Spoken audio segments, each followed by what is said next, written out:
இன்று நாம் வாசிக்கப் போகும் சங்கீதம் 64.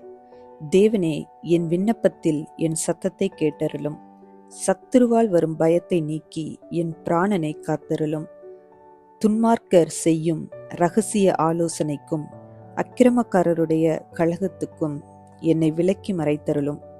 அவர்கள் தங்கள் நாவை பட்டயத்தை போல் கூர்மையாக்கி மறைவுகளில் உத்தமன் மேல் எய்யும் பொருட்டு கசப்பான வார்த்தைகளாகிய தங்கள் அம்புகளை நாணேற்றுகிறார்கள். சற்றும் பயமின்றி சடுதியில் அவன் மேல் எய்கிறார்கள்.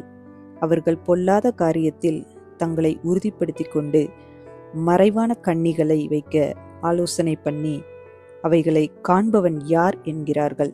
அவர்கள் நியாயக்கேடுகளை ஆய்ந்து தேடி தந்திரமான யோசனை நிறைவேறும்படி பிரயத்தனம் பண்ணுகிறார்கள்.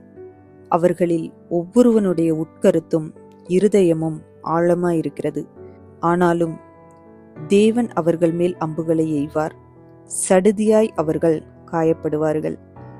அவர்கள் தள்ளப்பட்டு கீழே விழும்படி அவர்கள் நாவுகளே அவர்களை கெடுக்கும். அவர்களை காண்கிற யாவரும் ஓடிப்போவார்கள். எல்லா மனுஷரும் பயந்து தேவனுடைய செயலை அறிவித்து அவர் கிரியையை உணர்ந்து கொள்வார்கள். நீதிமான் கர்த்தருக்குள் மகிழ்ந்து அவரை நம்புவான். செம்மையான இருதயமுள்ளவர்கள் யாவரும் மேன்மை பாராட்டுவார்கள்.